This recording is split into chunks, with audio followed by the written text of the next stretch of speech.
ইনস্টাগ্রামে বিভিন্ন ব্র্যান্ডের থেকে কিভাবে ফ্রিতে প্রোডাক্ট পাবে, কিভাবে ব্র্যান্ডের সাথে কাজ করে টাকা আর্ন করতে পারবে, এই সমস্ত কিছু তোমরা আমাকে অনেকদিন ধরেই জিজ্ঞেস করছিলে।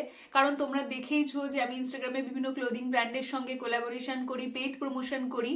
তো আজকের এই পুরো ভিডিওতে আমি তোমাদেরকে খুব সহজভাবে বোঝাবো যে কিভাবে তোমরা এই কোলাবোরেশনগুলো অল্প ফলোয়ার্স থাকা সত্ত্বেও করতে পারো। দেখো, প্রথমেই বলি কোলাবোরেশন দু ধরনের হয়, একটা হচ্ছে বাটার কোল্যাব আর একটা হচ্ছে পেইড কোল্যাব। আর তাছাড়াও রয়েছে একটা ক্যাশব্যাক কোল্যাব। মানে ধরো যদি তোমার ফলোয়ার্স খুব কম থাকে তখন ব্র্যান্ড তোমাকে ক্যাশব্যাক কোল্যাবের জন্য বলে। মানে এক্ষেত্রে ব্র্যান্ড তোমাকে একটা প্রোডাক্ট পাঠাবে, সেটা তোমাকে ব্র্যান্ডের থেকে কিনতে হবে, তারা ফ্রিতে পাঠাবে না।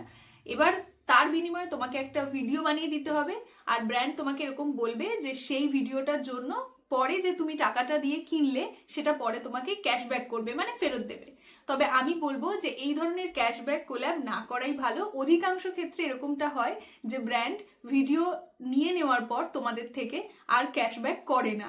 এইবার বলি বাটার কোল্যাবের ক্ষেত্রে তোমাকে ব্র্যান্ড ফ্রিতে একটা তাদের প্রোডাক্ট পাঠাবে, বিনিময়ে তোমাদেরকে সেই প্রোডাক্টের জন্য একটা ভিডিও বানিয়ে ব্র্যান্ডকে পাঠাতে হবে, কিংবা তোমাদের নিজেদের প্রোফাইলে সেই ভিডিওটা পোস্ট করতে হবে ব্র্যান্ডকে কোলাবোরেশনে রেখে। এটা হচ্ছে বাটার কোল্যাব। মানে আমাদের আগেকার দিনে যেরকম বিনিময় প্রথা ছিল না, হিস্ট্রিতে আমরা পড়েছি, ঠিক ওরকমই একটা ব্যাপার। তোমাকে প্রোডাক্ট দেবে, তার বিনিময়ে তোমাকে কিছু দিতে হবে, এখানে টাকা পয়সার কোনো লেনদেন নেই। আমিও শুরুতে প্রচুর প্রচুর বাটার কোল্যাব করেছি। অ্যাকচুয়ালি বাটার কোল্যাব করলে কি হয় বলতো, নিজের অনেক কিছু শেখা যায়, কাজটাকে আরো বেশি বেশি করে ইমপ্রুভ করা যায়। আর যখন ফলোয়ার্স কম থাকে তখন অ্যাকচুয়ালি ব্র্যান্ড পেড প্রমোশনের জন্য রাজি হয় না। তো বাটার কোল্যাবের মাধ্যমে তুমি তোমার কাজটাকেও ইমপ্রুভ করতে পারো, আর তোমার প্রোফাইলটাকে আরো বেশি বেটার জায়গায় নিয়ে যেতে পারো ভবিষ্যতের জন্য, যাতে ভবিষ্যতে কোনো একটা ব্র্যান্ড তোমার প্রোফাইলটা দেখে যে সে না, তুমি অনেকগুলো কোল্যাব করেছো, সেটার থ্রুতে তুমি পেড কোল্যাব পেতে পারো। তোমার প্রোফাইলে যদি কোনো কাজ না থাকে তাহলে কোনো ব্র্যান্ড নিশ্চয়ই তোমাকে কোলাবোরেশনের জন্য রাজি হবে না, সেটা বাটার হোক কিংবা পেড। আগে তোমার প্রোফাইলে অনেক কাজ রাখতে হবে, কাজটা না রাখলে তুমি কোনো ধরনেরই কোল্যাব পাবে না। তো বাটার কোল্যাবটা তো আমি তোমাদেরকে বললাম। এরপর আসছে পেড কোল্যাব। পেড কোল্যাবের ক্ষেত্রে কি হচ্ছে, যে ব্র্যান্ড তোমাকে একটা প্রোডাক্ট পাঠাবে, সেই প্রোডাক্টের উপর বেস করে তোমাকে একটা কন্টেন্ট বানিয়ে ব্র্যান্ডকে পাঠাতে হবে, কিংবা তোমার প্রোফাইলে তাদেরকে কোল্যাবে রেখে পোস্ট করতে হবে, তার বিনিময়ে একটা টাকা ব্র্যান্ড তোমাদেরকে দেবে। এবার সেই টাকাটা কিভাবে ধার্য করা হবে, যে তোমার প্রোফাইলে ভিউজ কেমন, রিচ কেমন, লাইক কেমন, তোমার ফলোয়ার্স কতটা, তো তার উপর ডিপেন্ড করবে টাকার অ্যামাউন্টটা। এবার এই টাকাটা কিন্তু লাখ লাখ টাকাও হয়, মানে যাদের প্রচুর ফলোয়ার্স, প্রচুর ভিউজ লাইকস আসছে, মানে যাদের অ্যাকচুয়ালি যারা নিজেদের নামটাকে বা নিজেদের প্রোফাইলটাকে একটা ব্র্যান্ডের জায়গায় নিয়ে চলে গেছে, তাদের তো আলাদা আলাদা মাত্রায়। যারা আমাদের মতো মানে একদম জাস্ট শুরু করেছে নিজেদের জার্নিটা, সেক্ষেত্রে টাকার অঙ্কটা অনেকখানি কম। এবং যদি তোমার প্রোফাইলে ফলোয়ার্স খুব কম থাকে, কিন্তু মোটামুটি একটা 10 to 15K লাইকস আসছে, এবং তুমি যদি ভালো কন্টেন্ট পোস্ট করো, সেক্ষেত্রেও তুমি কিন্তু একটা টাকার অ্যামাউন্ট ধার্য করতে পারো। এবং সেক্ষেত্রে কি হবে, হয়তো তুমি খুব বড় বড় ব্র্যান্ডের সাথে কাজ করতে পারবে না, কারণ তোমার প্রোফাইলে ফলোয়ার্স কম। সেক্ষেত্রে তুমি বিভিন্ন স্টার্ট আপ ব্র্যান্ডের সাথে কাজ করতে পারবে, এবং চেষ্টা করবে তোমার যেমন ফলোয়ার্স কম, সেরকম কম ফলোয়ার্স রয়েছে এরকম স্টার্ট আপ ব্র্যান্ডকে রিচ আউট করার।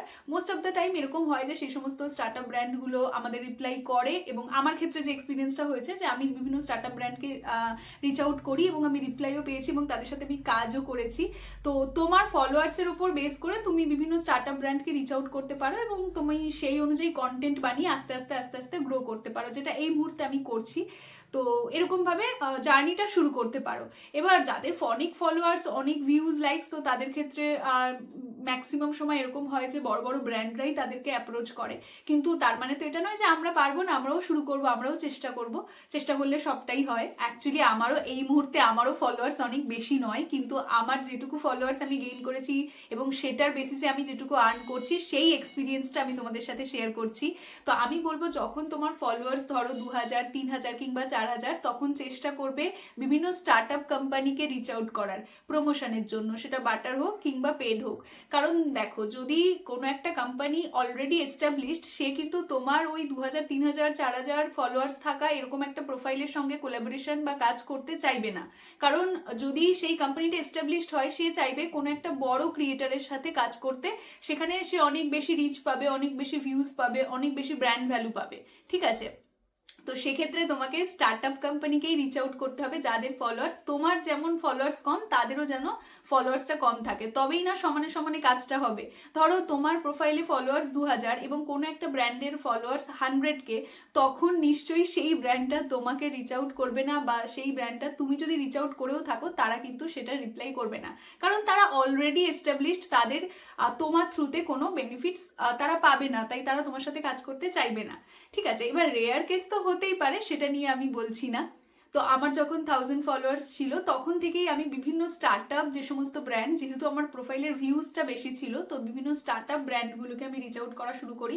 আর আমি যেহেতু বিভিন্ন ক্লোদিং ব্র্যান্ডের সাথেই কাজটা করি, তো আমি ওই ফিল্ডটাতেই, মানে ফ্যাশন রিলেটেড যেহেতু ভিডিও বানাই, তো আমি চেষ্টা করি বিভিন্ন স্টার্ট আপ যে সমস্ত ক্লোদিং ব্র্যান্ড, সেই সমস্ত ক্লোদিং ব্র্যান্ডগুলোকে রিচ আউট করা। তো তাদের থ্রুতে যারা আমার সাথে পেড করতে চায় তো পেড, আর যদি বাটার করতে চায়, তো আমার যদি মনে হয় সেই ব্র্যান্ডের সাথে কাজ করে আমার ভালো লাগবে, তো আমি বাটার করি। আর বেশিরভাগ ক্ষেত্রে আমি চেষ্টা করি যে পেড প্রমোশনটা করার, কারণ দেখো একটা ভিডিও বানাতে অনেকখানি সময় লাগে, পরিশ্রম লাগে, আর যদি তোমার নিজের ওপর ভরসা থাকে, বিশ্বাস থাকে, যেটা আমার মনে হয় আমার আছে, তো সেই ভরসা বিশ্বাস দিয়ে আমি যদি কাজটা করি, তার জন্য মিনিমাম চার্জ তো আমি করবই।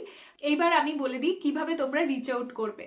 ধরো তোমার প্রোফাইলের ফলোয়ার্স 1000 কিংবা 2000, তো তুমি এরকম সমান বা তার থেকে কম এরকম যে সমস্ত স্টার্ট আপ ব্র্যান্ড আছে, সেই সমস্ত স্টার্ট আপ ব্র্যান্ডকে রিচ আউট করবে এরকম ভাবে, জাস্ট যে তুমি ইনস্টাগ্রামে কি ধরনের কন্টেন্ট বানাও এবং তুমি কেন সেই ব্র্যান্ডটাকে রিচ আউট করছো, কিভাবে কাজ করতে চাইছো, তোমার কন্টেন্ট কিরকম, তোমার কন্টেন্টের এক দুটো স্যাম্পল তাদেরকে পাঠালে, তো সেইভাবে তুমি তাদের সাথে রিচ আউট করবে এবং রেমুনারেশনটা সেই অনুযায়ী ঠিক করবে যে সেই ব্র্যান্ডটা কিরকম। মানে যদি দেখো যে সেই ব্র্যান্ডের প্রোফাইলটা মানে অনেক বেশি ভালো এবং সেখানে তারা অনেক বেশি ইনভেস্টমেন্ট করছে, সেক্ষেত্রে তোমরা একটু চার্জটা বেশি রাখতে পারো। আর যদি দেখো একদম জাস্ট শুরু করেছে এবং সেই ব্র্যান্ডটা জাস্ট উঠে দাঁড়ানোর চেষ্টা করছে, তখন সেই ভেবে তাদের সাথে একটা মিউচুয়ালি একটা টাকা ধার্য করতে পারো। তবে আমি বলবো, আমি যেহেতু যখন থেকে শুরু করেছিলাম, তো শুরুতে একদম শুরুতে ধরো তোমার যদি 1000 কিংবা 2000 ফলোয়ার্স থাকে, তখন 500 থেকে 1500 তোমরা চার্জ করতে পারো। সেক্ষেত্রে তোমাকে তাদের সাথে কথা বলে নিতে হবে সেই ব্র্যান্ডের সাথে, যে তুমি কটা রিল পোস্ট করবে, কটা পোস্ট করবে, কটা স্টোরি দেবে, তো সেইভাবে একটা কথা বলে ব্র্যান্ডের সাথে তোমার একটা মানে নেগোসিয়েশন সেইভাবে তোমাকে করতে হবে। আচ্ছা, বার্টার কোল্যাব কিভাবে হয়, পেড কোল্যাব কিভাবে হয়, কিভাবে রেমুনারেশনটা চার্জ করবে, এই সমস্ত কিছু আমি তোমাদেরকে বলে দিলাম, টাকার অঙ্ক সবকিছু।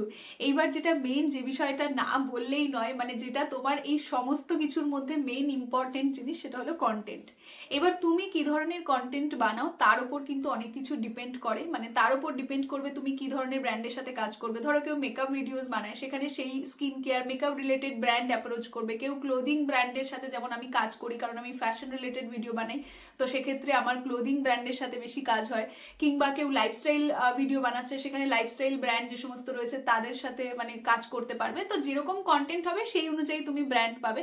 এমন নয় যে তুমি এক ধরনের কন্টেন্ট বানাচ্ছ সব ধরনের ব্র্যান্ডের সাথে কোলাবোরেশন করতে পারবে, সেটা হয় না বেশিরভাগ সময়। কারণ দেখবে যারা স্কিন কেয়ার রিলেটেড ভিডিও বানায়, তারা ম্যাক্সিমাম সময় প্রমোশনটা কিন্তু স্কিন কেয়ার প্রোডাক্টেরই করে, তারা কিন্তু ক্লোদিং ব্র্যান্ডের প্রমোশন করে না। মানে এটা হয় না, যে ধরনের ফিল্ডে ভিডিও বানায় সেই ধরনের কন্টেন্টের ওপর প্রমোশনটা হয়।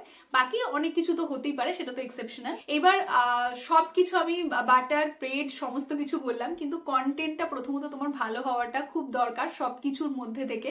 কারণ কন্টেন্ট যদি তোমার ভালো না হয়, তাহলে কোনো ব্র্যান্ডই, সে স্টার্ট আপ ব্র্যান্ড হোক কিংবা এস্টাবলিশড ব্র্যান্ড হোক, কেউই তোমার সাথে কাজ করতে চাইবে না, যেটুকু আমি বুঝেছি। কেন কি বলতো, কন্টেন্টটা ভালো হওয়াটা খুব জরুরি। কারণ তোমার যদি অল্প ফলোয়ার্সও থাকে, তুমি তোমার অডিয়েন্সকে কতটা ভ্যালু করছো সেটাই ব্র্যান্ড দেখে। যদি তোমার কন্টেন্ট না ভালো হয়, তাহলে যতই ভিউজ আসুক না কেন, কারণ দেখবে অনেকেই লিপসিং করে ভিডিও বানায়, আমি সেটাকে খারাপ কোনোভাবে বলছি না, কারণ আমি নিজে হয়তো ওটা কখনোই পারবো না, কিন্তু সেই ধরনের কন্টেন্টে কি হয় বলতো, যেহেতু সেই ধরনের কন্টেন্টে অডিয়েন্সকে আমরা সেইভাবে ভ্যালু করতে পারি না, মানে তোমার কন্টেন্টটা তো অ্যাকচুয়ালি অডিয়েন্সকে কোনোভাবে ভ্যালু দিতে পারছে না। তো সেক্ষেত্রে ব্র্যান্ডও বুঝতে পারে যে এই কন্টেন্টটা হয়তো দেখছে অনেক মানুষ, কিন্তু অ্যাকচুয়ালি ভ্যালু নেই এই কন্টেন্টটার। তো সেক্ষেত্রে ব্র্যান্ড কিন্তু তার মানে তার যে ব্র্যান্ডটা তোমার সাথে কাজ করতে চাইবে, তার তো একটা ব্র্যান্ড ভ্যালু রয়েছে।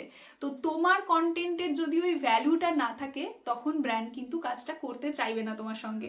তাই কন্টেন্টটা ভালো হওয়া খুব জরুরি, কন্টেন্টটার একটা কনসেপ্ট হওয়া খুব জরুরি। যে কোনো ধরনের হতে পারে, তোমার মাথা থেকে যেরকম আইডিয়া আসে, তুমি যেটা ভালো করতে পারো। কারণ যদি কনসেপ্ট না থাকে, যদি শুধু লিপসিং করে ভিডিও বানাও, তাহলে আমার মনে হয় না যে সেক্ষেত্রে ব্র্যান্ড প্রমোশন খুব একটা পাওয়া যাবে। কারণ তুমি যদি তোমার অডিয়েন্সকে ভ্যালু না দাও, তাহলে ব্র্যান্ডও কিন্তু ভ্যালু পাবে না, এবং ব্র্যান্ড ভ্যালু না থাকলে কখনোই যে কোনো ধরনের ব্র্যান্ড তোমার সাথে কাজ করতে চাইবে না, সে যতই ভিউজ হোক আর যতই লাইকস হোক। তো এই ছিল আজকের ভিডিও। আমি এই কয়েক মাসে ইনস্টাগ্রামে বিভিন্ন ব্র্যান্ডের সাথে কাজ করেছি, তো তার নিরিখে আমি যেটুকু এক্সপিরিয়েন্স গ্যাদার করেছি, তোমরা জানতে চেয়েছিলে তাই আমি তোমাদের সাথে শেয়ার করলাম। হ্যাঁ, আমি অনেক, আমার ফলোয়ার্স নেই বা অনেক আমি কাজ করেছি এমনটা নয়, তবে আমি যেটুকু করেছি এবং তার থেকে যেটুকু শিখেছি আমি চাই যে আমি তোমাদেরকেও বলতে, তোমরাও জানো, তোমরাও নিজেরা আর্ন করার চেষ্টা করো।